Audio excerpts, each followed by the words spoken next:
All right. Hello, everyone. This is MosesKimibar.com, and we're here with Joseck Mudiri, who recently joined Kalahari .co.ke, or rather the Kalahari for Kenya. Kalahari is an e-commerce business, and I'm going to ask Joseck a few questions about the business, what they're planning to do in Kenya, what their ambitions are, and what's going on. Thank you very much, Joseck, for being on the show. So, Joseck, maybe you can start off by telling us, what is Kalahari .co.ke? What are you guys doing with Kalahari? Kalahari.co.k is basically an online shop. So we basically have stuff that we sell online. We sell categories like music, DVDs, electronics, photographic stuff, games, and vouchers. Now, what happens is that on Kalahari, you can place your order online, and we will get the stuff and deliver it to you. So we're basically a shop, but an online shop. And at this time, how many products does Kalahari.co.ke currently stock? We have roughly 3 million. We have access to 3 million products now. The way Kalahari works is that we don't stock the products ourselves, but we have access to 3 million products through our suppliers. And basically that includes books and electronics materials and photography.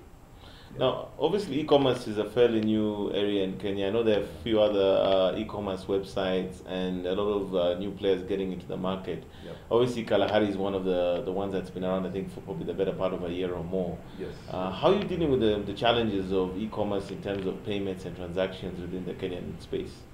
Now, on Kalahari, the basic, we have two payments models. We have two basic payments ways of payment on Kalahari, and that is m-pesa and also bank deposit. Now, m-pesa has a penetration of about 14 million people, and so with m-pesa, we are able to access quite a large number of people who would like to do payments. We also have the bank deposits for those people who want to probably order higher value products and those who may not want to use m-pesa.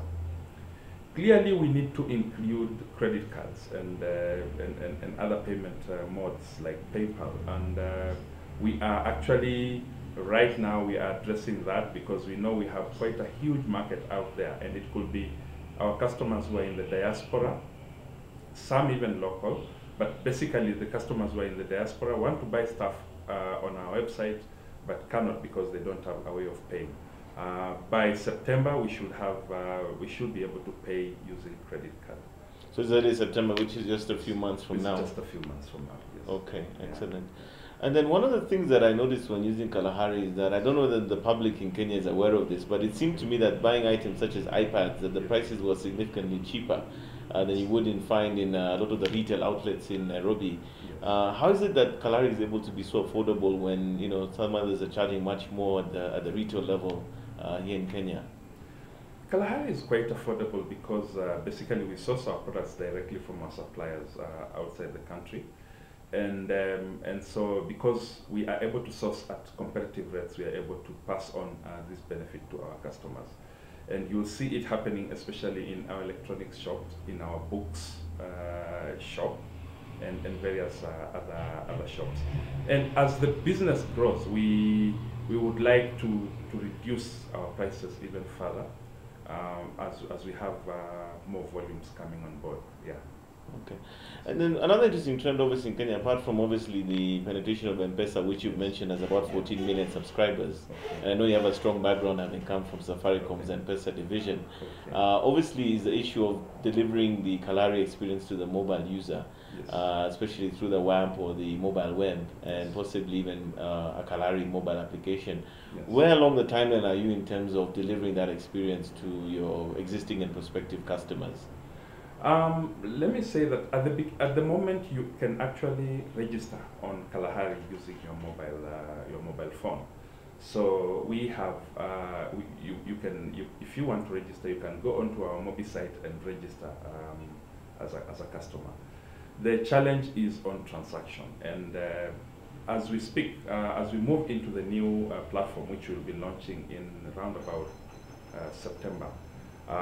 We plan to make sure that within the next couple of months, we should be able to start buying, or rather selling stuff that people can buy on the website. Okay, excellent. So you'll have a web or yes. mobile compatible version of your website. Yes. As so well. That's part of our roadmap especially after we implement the new platform, which is quite robust, and it can hold much more in terms of traffic, and it gives the customer much better experience. Yeah. And maybe just as a last question, I'm just wondering, in your own let's say, call it your blue sky scenario, in 2 to 5 years, where do you see Kalahari as far as the Kenyan and East African market is concerned? In 2 to 5 years' time, I see Kalahari playing a major part in the consumer's mind. I see at least 20% to 30% of Kenyans going online to buy stuff. I see Kalahari delivering products within 24 hours in many cases, and therefore just making the customer experience much better. I see Kalahari working much more closely with the local staff, people who basically are local in terms of suppliers. I see Kalahari playing a much bigger part in the customer experience of this country, and I think that is very good for the customer. At the end of the day, what the customer wants is to have access to a wider variety of products and to be able to shop at the convenience of their mobile or their website. All right. Thank you very much, Joseck, and appreciate to have you here on MosesKemibaro.com, okay, and wish you all the best with your activities at kalahari.co.ke. Thank you very much. Okay.